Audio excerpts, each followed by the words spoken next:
accountable. Oh, we'll catch the last bit. To be made accountable for reporting to boards on their payment promptness and payment speed, which we think would make a big difference for large corporates. For local authorities, we're asking for them to be ranked in terms of their speed of payment in a league table, potentially with financial consequences for the slowest payers of their suppliers. I could go on, but I won't. And I'm very interested to hear from the essayists and other speakers.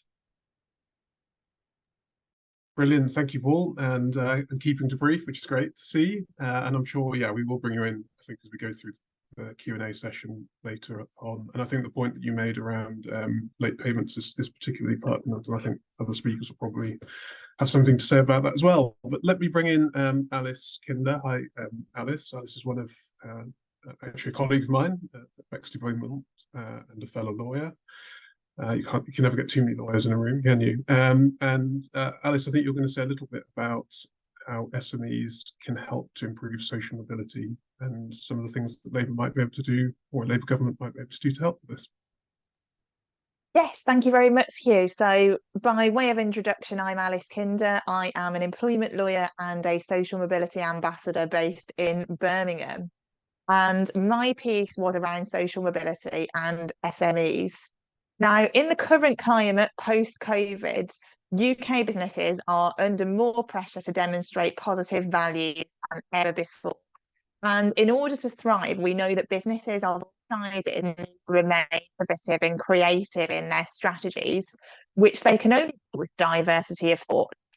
And so improved social mobility is therefore key to helping those businesses access and benefit from the talent that's going to help them move forward.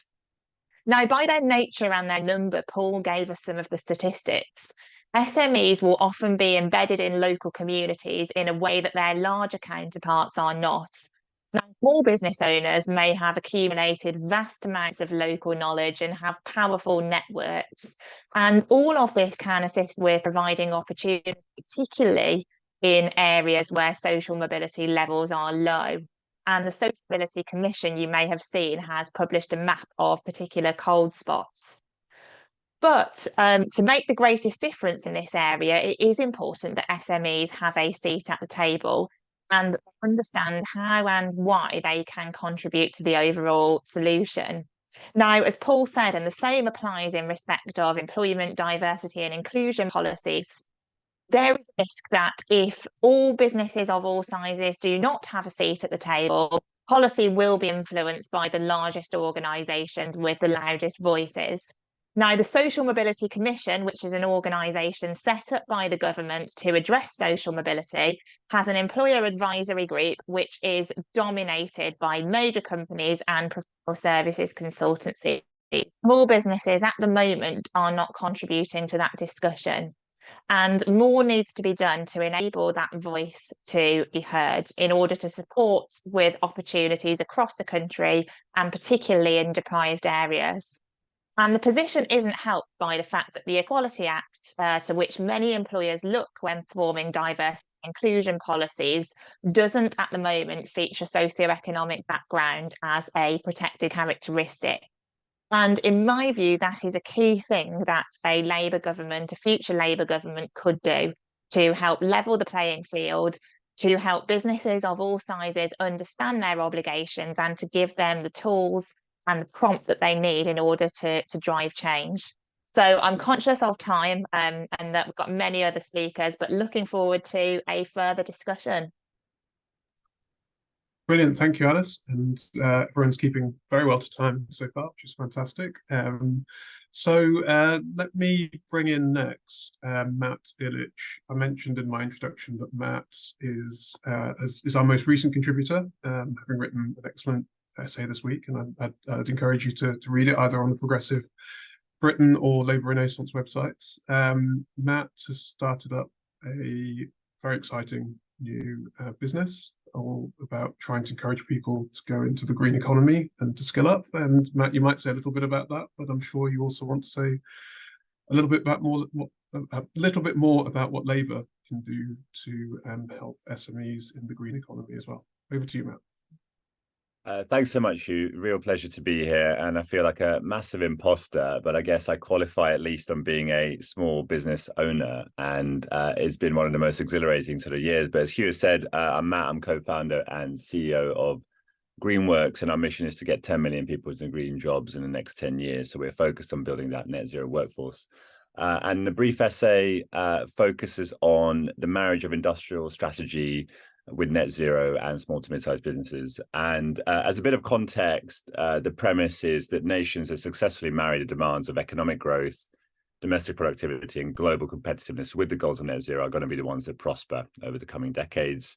That we're entering basically an age of climate capitalism, and we need to break with the recent history where lots of oxygen has been spent on prevaricating on how to build a coherent industrial strategy rather than how to execute it. And so, as we look forward to a future shot in the arm that's been trailed by a number of the Labour missions, we have a real opportunity to secure jobs and well-being in communities, and SMEs are going to be quite instrumental to that. The essay also picks out a couple of international examples, not least the well-cited Inflation Reduction Act and the meaning that it's played out in a US context, where again, small to mid-sized businesses make up nearly 100% of the business kind of community, so 99.9%. And also among the features beyond the immediate subsidies and tax breaks and so on, focused on low carbon industries, there's also commensurate investment in skills, which I think is a really important facet that Labour needs to get right alongside its broad industrial propositions. So as we gear up for this age of climate capitalism, there are sort of three features that I pick out in the essay that are important to consider. The one we've already covered at the top of the call, which is small to mid-sized businesses making up the backbone of the economy. So thank you. Thank you to Paul in particular for picking out those stats, which are so clear. And a sector like construction, which is a sector that we're doing a lot of work with at the moment, is so instrumental in building future homes and insulating and retrofitting current homes, installing millions of heat pumps. So actually the bulk of that work is falling to relatively small but fast-growing businesses, not to the likes of British Gas and other national company. Electric vehicle charge points, you're talking about going from 580,000 residential charge points to something like 15 million on the current scenario, regardless of when bans are coming in. That's the current growth of EV ownership in this country. And so these SMBs need all the help that they can get to keep pace with the skills requirements and workforce acquisition. And of course, among other things, they don't have very well developed HR departments and workforce planning and strategy. So anything that unlocks that, including things like incentives and reforms to the apprenticeship levy, are going to be really important. And the other kind of couple of themes I pick up, one is about devolution, where it's worth recognizing, and Hugh, again, you being a member of the local chamber, it's clear that business, particularly small business, happens in place, and that people happen in place, and their skills and talents and energy happen in that context. And so the ideas and the unlock that comes from productivity will be happening situationally rather than kind of in the abstract.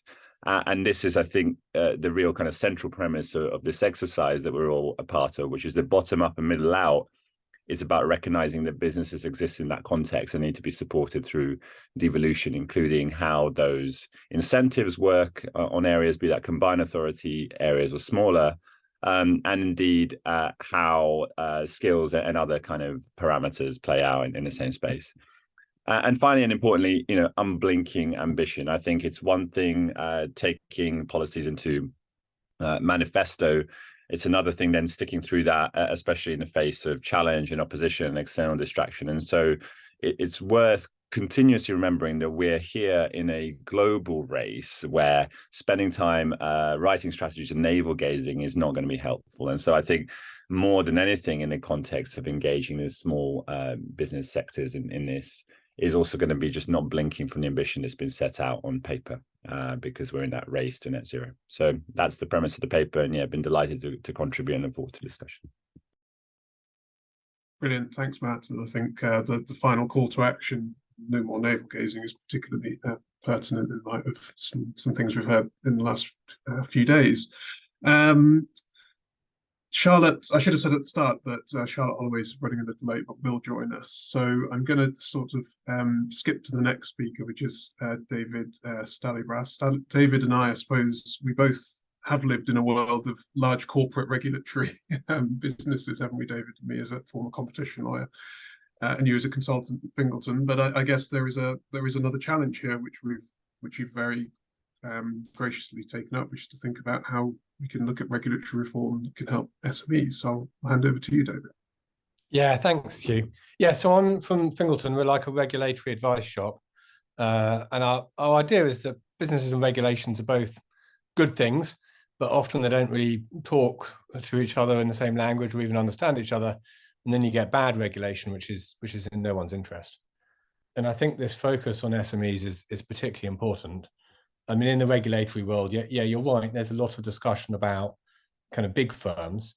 I think there's also quite a good focus on like small SMEs that are kind of trying to be disruptive and become the next tech unicorn.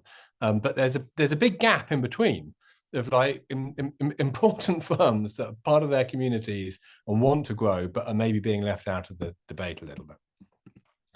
So the actual essay I wrote was on competition policy, rather narrower than regulation in general. And actually one of the recommendations was to give the Federation of Small Business super complainant power at the Competition and Markets Authority, which strangely they don't have, while the Campaign for Real Ale does. And that does seem like a little bit of an oversight. But this question of kind of regulation more general, I mean, I'm sure lots of people can give examples of their own sectors where there are some strange regulations. But the plea I'd like to make is about how we regulate and what Labour can do in that how. And the recommendation is very simple, which is to be specific. So the SMEs I work with, they're often more interested in knowing what they must do and what they can't do, and then getting on with their job. And for them, much like you said, Paul, on tax, uncertainty is the enemy. And even worse than that is discretion. If a regulator's got discretion.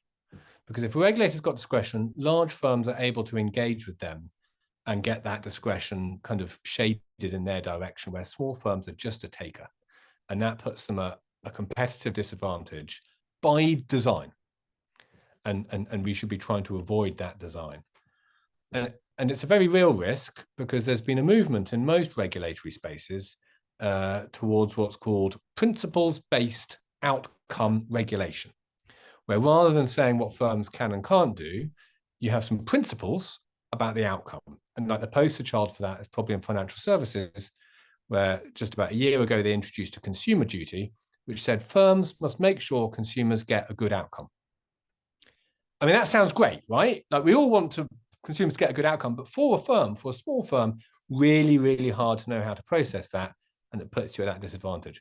Now, the FCA are onto that. They know they're going to be giving more guidance. They're going to try and resolve that problem.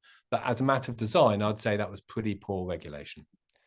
So the request, if you like, is to avoid principles-based regulation, or if you are going to do it, give very clear guidance about how it's going to work, or, and perhaps even better, have clear safe harbors or de minimis so that smaller firms can kind of get on with the job of doing what they can do without being put at this competitive disadvantage. Brilliant. Thanks, David. I mean, very, very succinct way. Amazing to get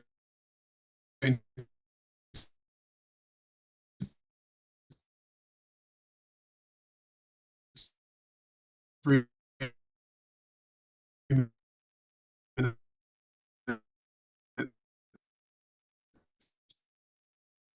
We seem to have just lost Hugh for a second there, so we'll give him a chance to come back.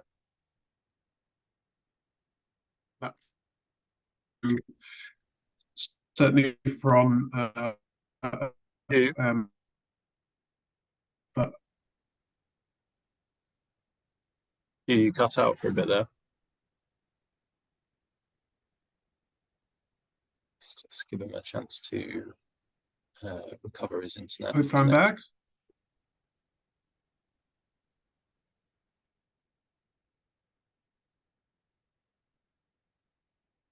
And he's back.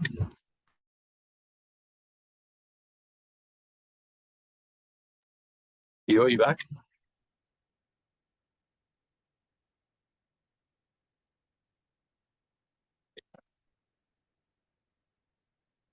So I don't quite know what Hugh's running order was. But I think while we wait for them to come back, if I could throw to Liz. Bringing me back in. I think I don't know how much we got, but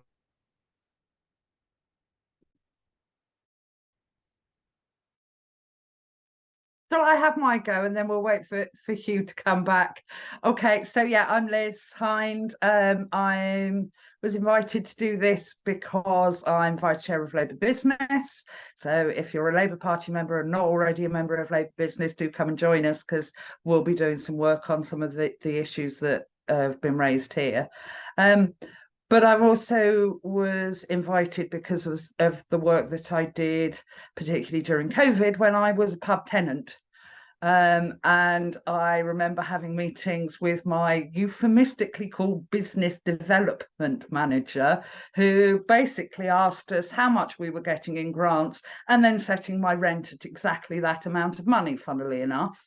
And then that money being taken by large pub companies to offshore tax havens, and all of that grant money being sucked out of the country to offshore tax havens, and really just unfair practices going on where tenants who were broken their tie and were free of tie were charged full rent, no reductions at all in their rent, because those companies don't like tenants that don't pay the beer tie, because they're making lots of money out of the beer tie. I also did some research with York Law School and interviewed a lot of pub tenants to understand their experiences of something called the Pubs Code Adjudicator and Pubs Code legislation. And to cut a long story short, it doesn't work. And it doesn't work because small businesses just don't have a voice in that system. Pub tenants, people that are supposed to be running pubs, were finding them faced by 5 barristers with huge folders and, unsurprisingly, not having their rights protected. And it's just such a horrible situation. And then since COVID, we've come out of that and into unfair energy bill pricing, and nobody seems to be interested in making sure that small businesses get fair contracts when it comes to their energy bills. And planning law as well. You saw the Cricket House pub get burnt down. There's lots of stories like that going on all over the place, because these big pub owning companies are property companies that are trying to sell off their properties at the moment. And who loses out? It's those small businesses, the businesses of place, your friendly local, where you want to go for a pint, that is losing out. Good news for Labour. How do we do something about this? Well, we be the Labour Party, and we be authentically Labour, because what we're talking about here is access to justice and protection of rights of working people, because not every working person has an employer. Some of those working people are your pub landlady, and they have rights that need protecting too. So let's take some of that Labour Party thinking. Let's think about dispute resolution as a matter of protecting people's rights. Give us a system that we can trust, that we can afford, that is understandable and easy to access. And then you've got millions of small business owners loving the Labour Party. It's that easy. Brilliant. Thank you, Liz. And hello, everyone. It's nice to be back. If only digital could work, if only our Wi-Fi system could work properly for SMEs, that would certainly be a good improvement from a Labour government. But it's nice to be back online. I think next I'll bring in Sam Goodman. I think if you're happy to come in, introduce yourself and say a few words, Sam. Thanks, Hugh. Yes, I used to work for the Labour Party on tax policy for all my sins. And tax is not necessarily sexy, but it definitely pays for everything. And I think the way that SMEs engage with tax is important. I'm sure Paul would agree that tax certainly influences the behaviour of businesses. And certainly to pick up on what Matt said around the Inflation Reduction Act, I think climate change, but also this drive towards de-risking supply chains from authoritarian actors, is going to have a huge impact on the UK economy going forward. And SMEs will be facing the brunt of that. And I was sort of thinking with my piece, this sort of question about the fact that SMEs, particularly in the manufacturing sector, first of all, they contribute to about 10% of the economy. They also hire people who are 1.6 times more productive than the average employee, and also their salary is about 28% higher. So we want more people working in manufacturing jobs. They're very high value for the economy. We're going to need that in the years ahead to sort of de-risk our relationship, but also to meet our climate targets. We've got a growing sort of SME manufacturing industry, particularly in the green energy sector. But the other problem that we face is just that a lot of these jobs are very energy intensive, and the manufacturing industry contributes to about 16% of the country's greenhouse gases. So there's a question about how we get manufacturers in particular to decarbonize their businesses and incentivize them to do that. And so my sort of proposal in a nutshell was giving them a sort of national insurance holiday for 2 years, dependent on how much money they want to spend on decarbonizing their business, and incentivize them to do it. Because as we've seen, the way that the Conservatives are shaping the debate around net zero and the green energy transition, they're rightly putting their finger on the button about the trade-offs and about who's going to pay for it. And it has to be clear that there has to be relief for SMEs, but there also has to be incentives to do that. And it's the same as well, I think, when it comes to employment as well, and getting new employees into manufacturing businesses. And again, I think you could have a national insurance holiday for first-time employees. The government has just proposed it and passed it for veterans. I would argue, some people may contend otherwise, that it's not necessarily net neutral for the Treasury, but the Treasury will, in terms of long-term tax receipts, get most of that money back from a national insurance holiday. And it does incentivize the SME owner to actually hire someone else new to the business. It does incentivize them to decarbonize their business in a way that they're just not going to do without the support from the government, but also having a tax system that's more friendly and receptive to their needs. So that's essentially what I was trying to say with my piece.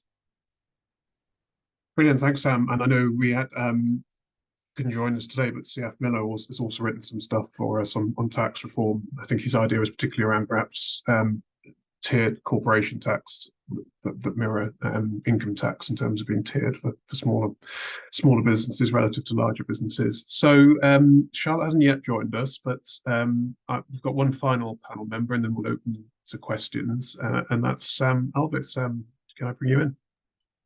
Hi, everyone, and thanks very much for having me. My name is Sam. I'm a Director of Energy at the research consultancy Public First, and I'm also an Associate Fellow at the think tank IPPR. So my essay is essentially an apology, because like many things when it comes to UK economic policy, we have started to design net zero without thinking about SMEs at all.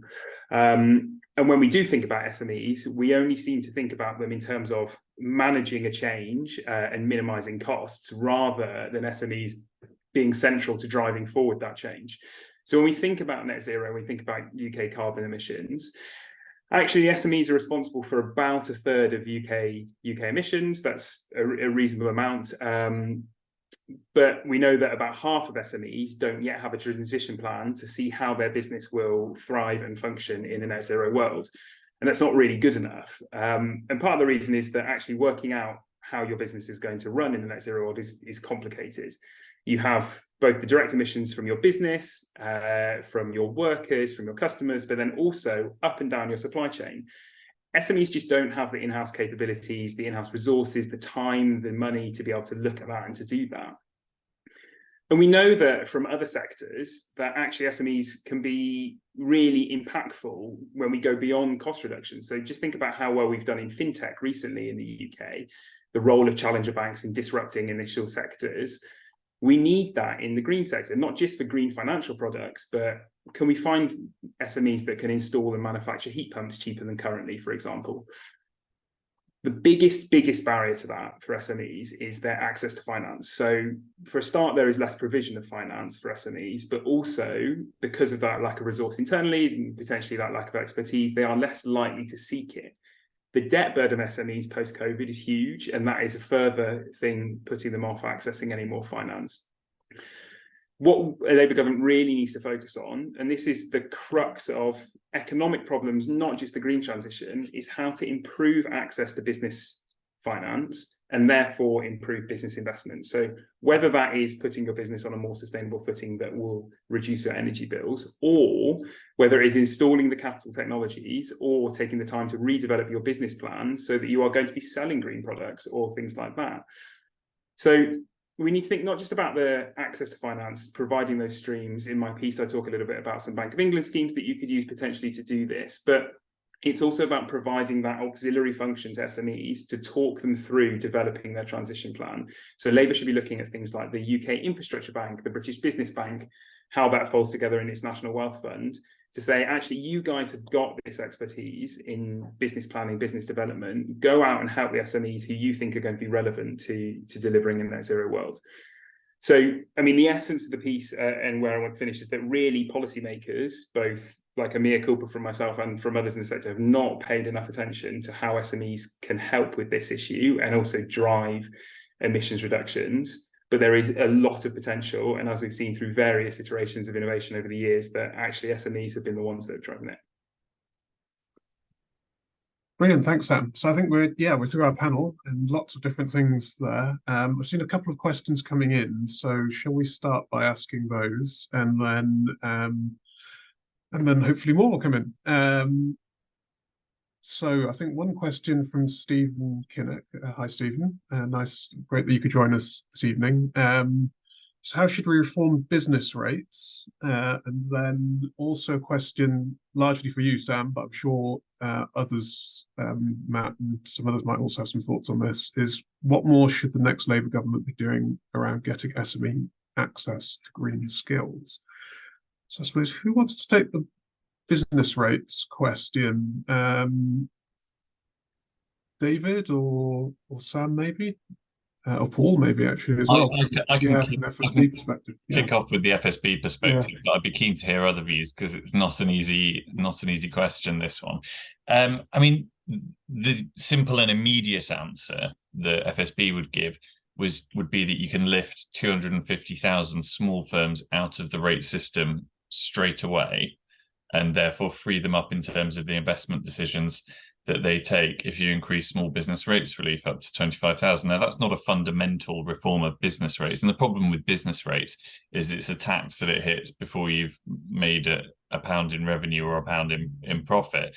And it really does seem to weigh on small businesses' minds when they're considering investments. That's why we're actually pleased to persuade the government a couple of years ago to at least take away that perverse incentive when it came to net zero improvements that are being made to properties, because small firms were holding back from making those changes. In terms of what you replace it with, it is £25 billion there or abouts, I think, of tax revenue. So obviously there is a significant fiscal hole to fill, and others will have views on what you would do if it was more fundamental. But I would say as a short-term fix to really free up some of those businesses that are low on reserves, not just on high streets, but more generally, we would say double the small business rates relief threshold.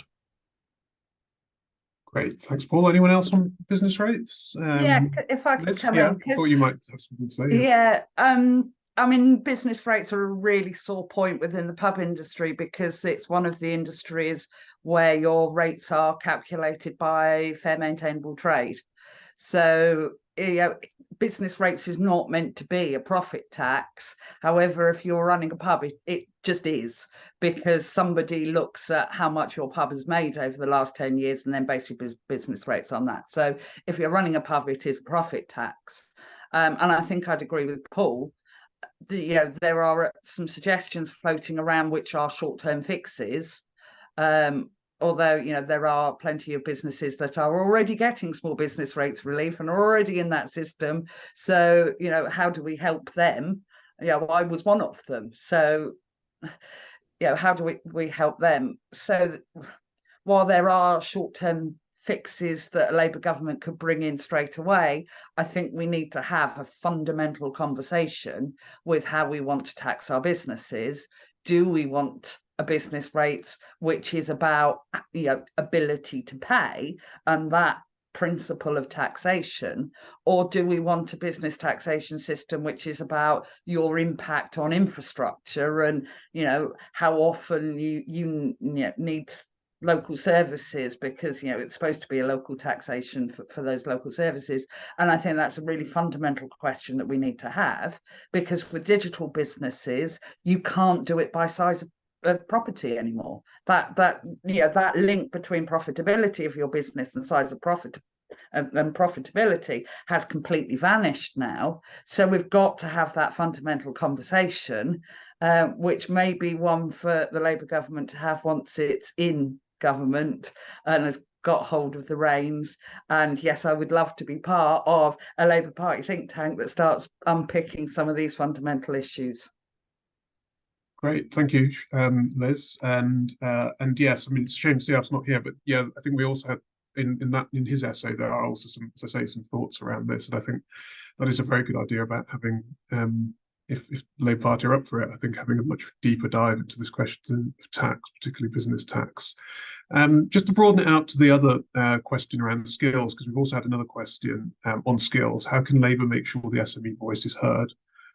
And they reference this idea of Skills England, the Skills England body, but it's not clear who'd be on it. So I think that is a Labour Party recommendation, as I recall, from the skills, the work that was led by Lord Blunkett around skills. So who wants to come in on skills? I'd have thought, Matt, would you have something to say on this? And potentially the two Sams, I guess, as well. You might want to say something on skills as well. Yeah, I'll take the kind of that question, and if it's useful, Q, let me know to dive into the green skills question, because I mean, they're separate but sort of related. I think it's important to remember that skills and qualifications are not the same thing, and in our experience so far, it seems to be the thing that's deeply conflated. And I think SMEs, more so than any other business, place a deep value on skills, and the qualification piece is sometimes driven by relevant regulatory requirements, but actually a really talented person can go quite a long way in a small business, and take on lots of different things. So I think that's important to remember in terms of kind of how some of these qualifications sort of bodies and stuff work at the moment. I mean, pretty sclerotic overall, and what I would say is that there is no doubt, as with some other things that we talked about, a dominance of bigger businesses and things like apprenticeship training standards, trailblazer groups and stuff. And more generally, I'm kind of quite skeptical that sometimes, nominated business people have an idea of what they want a kind of a qualification to do. I think they have a vision of what they want a person to be like. So I think SMBs are actually really well placed to tell you who they want. The skills piece is a little bit harder, and that comes back to the point about devolving skills planning and skills system and skills funding to the lowest possible level. I think is quite important. I think that is also part of how Labour is thinking about the skills strategy in terms of kind of unlocking green skills in particular. So the three free suggestions, really. I think one thing that's kind of happening relatively well at the moment is funding and training that's about upskilling existing workers. But dare I say, doing that is going to be nowhere near adequate for the kind of challenge that we are facing and have set out in the context of a population, a third of which will be aged over 65 in 2030. So you need to get new blood into lots of these sectors, and in particular into the kind of skilled trade workforce, which is not the most kind of obvious place to get younger people or kind of career changes into. But kind of three unlocks that might work. So one is a massive redistribution of the share of funding that's going on green skills compared to something like digital, for example. So if you look at what DfE is doing around skills boot camps, I would say 5 to 10% might be going on green, and the rest is going on predominantly on digital. And there's some other things in there like heavy goods vehicles, which, as you'll recall, we had a massive skill shortage of those, and then food started running out on shelves. So I think there's something about redistribution of how much investment is going on green relative to the broad skills budget. Relatedly, I think there's a kind of question around pacing, which is to anticipate that with infrastructure CapEx investment, you need to think about how much skills investment is needed and how to align it to where that CapEx investment is going. So that's much more about kind of policy sympathy. And on SMBs in particular, kind of two thoughts. Someone talks about national insurance breaks. I think they would unlock quite a bit. You'd probably have quite a bit of dead weight where some people that were going to do things end up doing them anyway, but I don't see that as a bad thing. If it creates new jobs and opportunities and helps small businesses, then why wouldn't you do it as part of the nature of this discussion?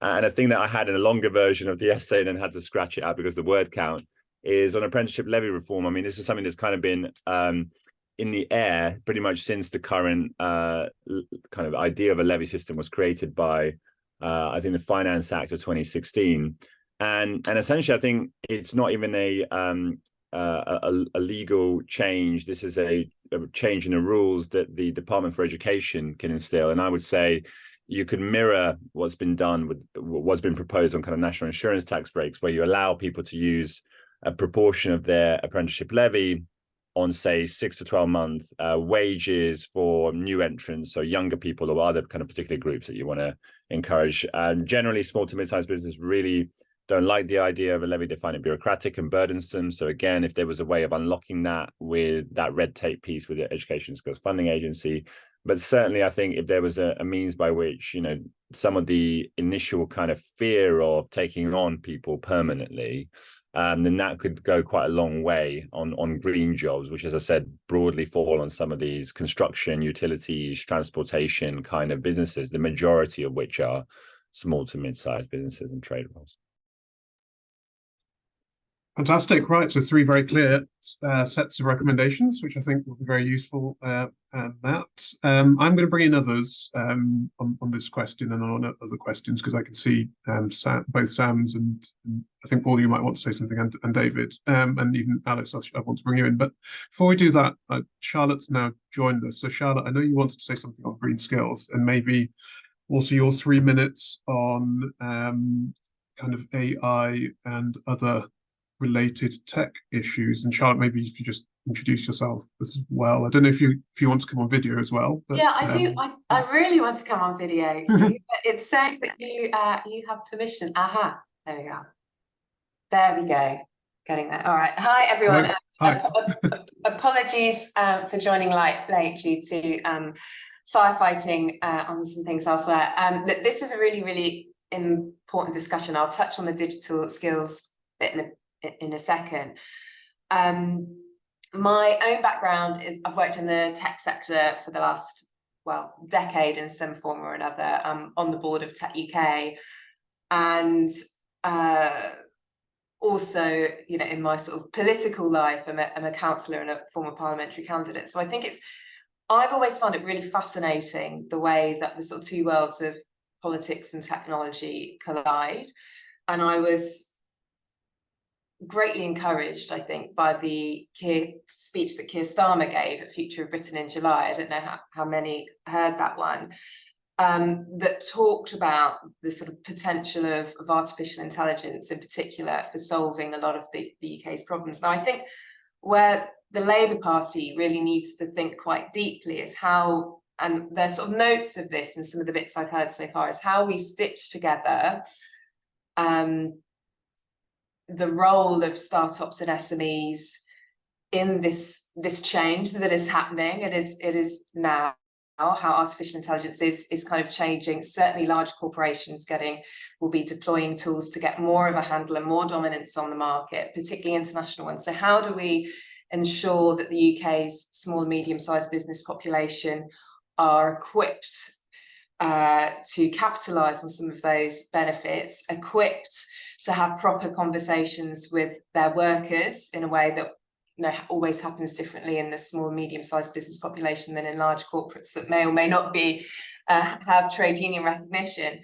But also, I think it's not just about supported, but also I think there is a moment here where the UK's SME community can be incentivized to really think about how it delivers on the 5 missions that we know the Labour Party will prioritise going into government.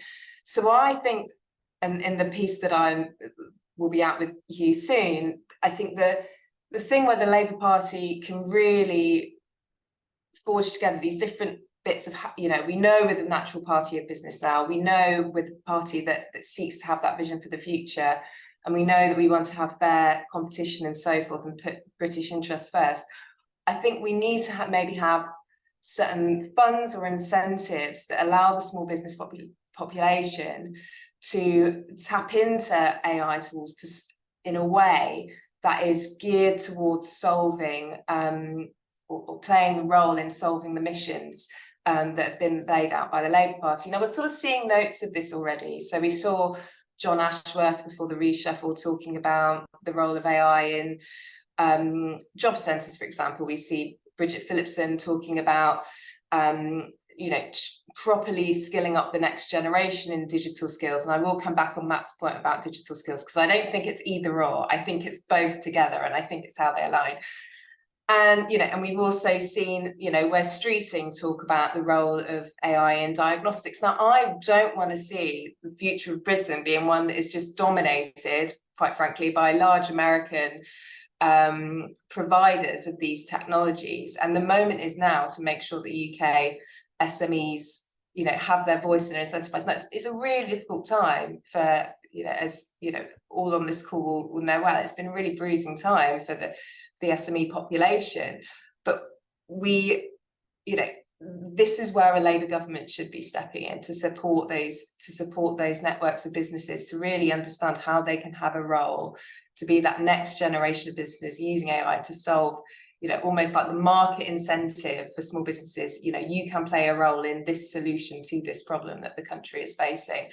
And my essay will talk a little bit more about specifics on how you can stitch those bits together. But for me, I feel that these are the sort of missing parts that we need to find a way, or the next Labour government will need to find a way to stitch together, what is coming in the future and how we harness the best of the UK. I think Matt's point on skills, so there's so many interesting ones, but on digital skills in particular, I just don't think it can be even or. I think we need to think about where are our industrial strengths and how do we align that digital skills. So people sort of throw around green tech as a term, but I think how do we really make sure we're doing the two in concert and that they're not seen as separate, I think is really key. But I've probably used my 3 minutes, so sorry about that, Hugh.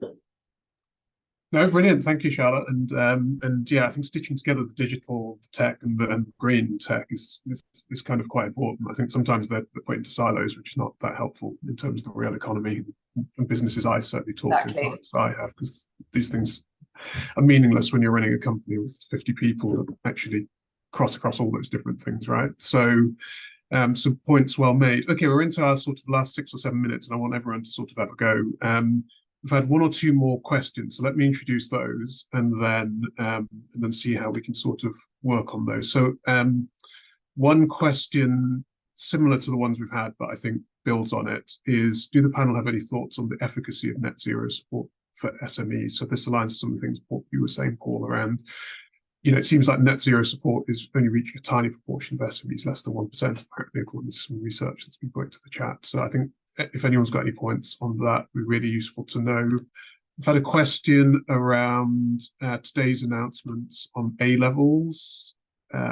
And Alice, it might be interesting to know from you in terms of social mobility, what those might mean around switching the way we're going to do A-levels to some sort of baccalaureate, and obviously the age-old discussions around apprenticeships, T-levels, etc., and how what effect that's going to have on social mobility. I mean, no, very hot off the press. I know all the stuff about A-levels, but maybe you have some thoughts on that.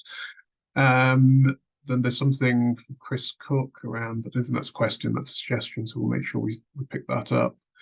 And then Alec Lever said, support corporate governance reform, just quoting, a point around sort of private equity and corporate governance reform. Again, I don't think a question, but a very useful contribution. So, okay, so those are our questions. Alice, do you want to go first in terms of any reflections from a sort of perspective around social mobility and some of the points you were making on that, and maybe the links to the green skills and other things? Then Paul, I've seen you've got your hand up, so I'll go to you next, and I'll try and bring some of the others in as well. Yes. Where to start? Social mobility is a huge topic. I think the problem is that the conversation has largely been dominated by large businesses with loud voices and more money to put behind reform improvements than SMEs have. And I think what that has led to is SMEs perhaps feeling detached from the conversation, feeling that social mobility, equal opportunities is not something perhaps that's relevant to their business, or not something that they need to take note of. And I think that more does need to be done to address that. Now, the Equality Act as it is has a public sector socio-economic duty. Section 1 of the Equality Act requires public authorities to have due regard to socio-economic diversity when exercising their functions. Now, that duty is in force in Scotland, it's in force in Wales, but not yet in England. If the government or a future Labour government were to implement that socioeconomic duty, that as a starting point would encourage all local authorities, some of whom are doing this, but it's piecemeal at the moment.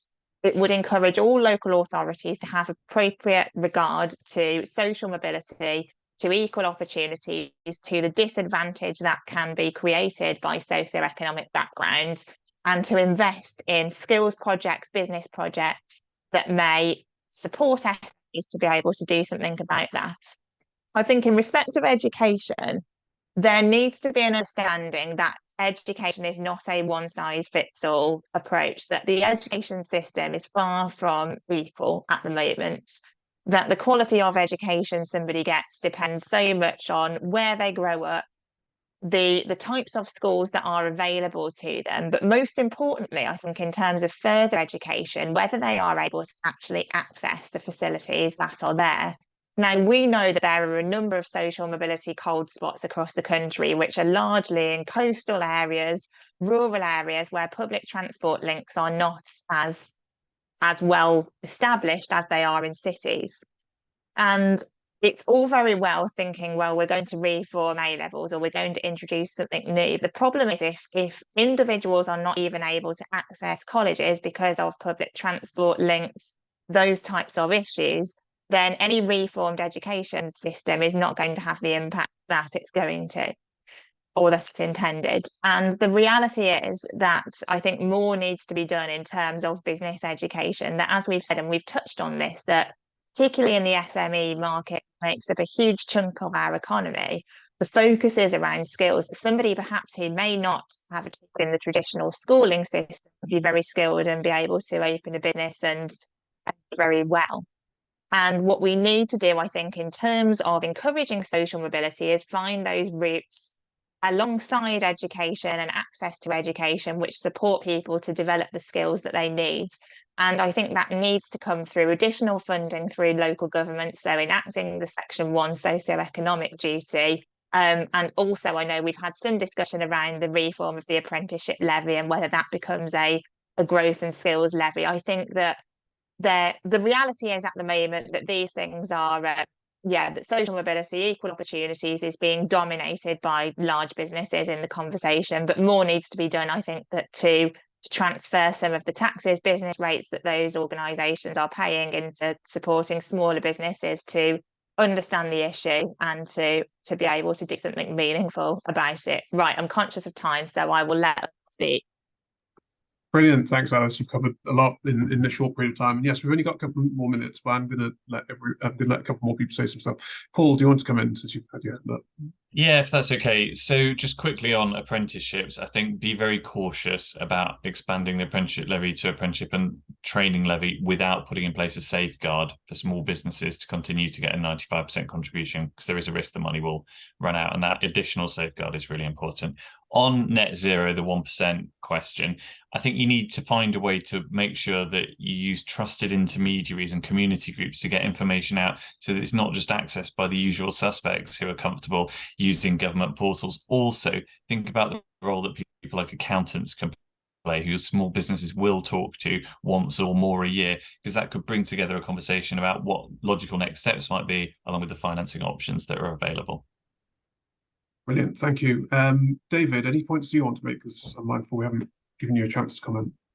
Oh no, don't worry. I mean, it's all been fascinating stuff, but slightly outside of my wheelhouse and business rates and stuff like that. But very interesting what you're saying, Charlotte, though, about AI and digitization. And it feels to me there's a couple of ways to cut that.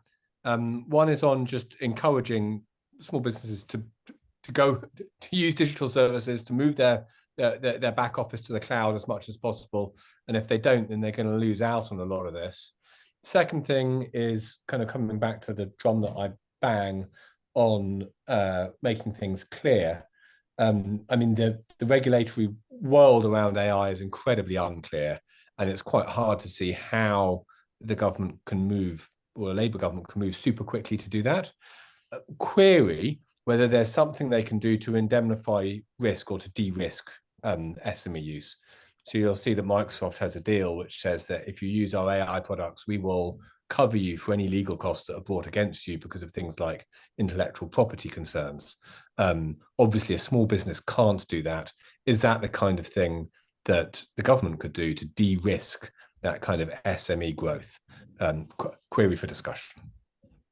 Right. Yes. No. Very, very interesting point, that, David. And then I guess lastly, Sam, either Sam Elvis or Sam Goodman, did you want to come in on, I guess, the green skills bit that I know you touched on in both of your presentations, industrial strategy and the kind of net zero point as well, Sam? Just very quickly on green skills, in that I sound like a bit of a broken drum, but the problem that we have in skill development is not unique to green. It's just that the green is forcing us to pay a lot of attention to it. The competition for labour, the supply of skills at the moment in the whole system is really, really poor. And the one thing I would say that SMEs really need, and it goes to Paul's trusted intermediary advice, is actually you could spend an awful lot of money on your staff in a whole host of different directions, training them for the transition. It needs to fit within your business planning of where you see your SME contributing to the future. So the first stage is always to develop that net zero business plan alongside people who understand the science and who understand the potential opportunities for your organisation. That's where the Labour Party can have most impact. And then we can talk about the supply of courses, short, long, for people who are going to need to function in that world for your business. Brilliant. Thank you, Sam. And Sam Goodman, anything you want to add? Yeah, I mean, I would just say, obviously, weaponizing technology really to digitize skills and giving people access, I think, to databases, to online skills is really going to be important, particularly in the green sector. Also, just picking up some of the stuff that Matt was saying, I think we're going to have a large portion of the workforce more broadly, particularly manufacturing, who are going to retire soon, and we're going to lose a lot of that knowledge. And there's a question as well about knowledge retention in the sector as well, about how we can go about keeping that. And then I guess an astray point on the A-level point as well, I think, all businesses, whether they're large or small, need certainty and stability. And if, we come in next year, if Labour gets in next year and decides to scrap this new A-level scheme or baccalaureate, then that isn't the stability that businesses need. And I think, again, it goes back to some of the stuff that other participants were saying earlier, where it's that businesses certainly have candidates in mind, but they don't necessarily look at the qualifications. But if the qualifications are changing and the criteria for those qualifications, it is going to cause a level of confusion and instability within the sector. Yeah, good point. Yes, quick announcements at a conference can sometimes cause a lot of instability across many sectors. But well, I probably don't need to make that point to any of you on this call. But I would close by saying thank you everyone for your contribution. It's worth making the point. This is only the start of this debate. As I say, we've with your help, we've put together, I think, a wonderful set of essays and a really interesting discussion today. We have recorded this, so we will share it with policymakers inside the Labour team, and I'll work with Tom and with Joe to ensure that certainly people in Johnny Reynolds' team have a chance to listen to this and hear some of this. We are still working, obviously, on releasing the final couple of essays, and Charlotte, I'm very excited and looking forward to the AI one, because I think, along with net zero, that's probably one of the biggest challenges and opportunities of our time. And then we will also soon be launching our publication with the input and help of all of you.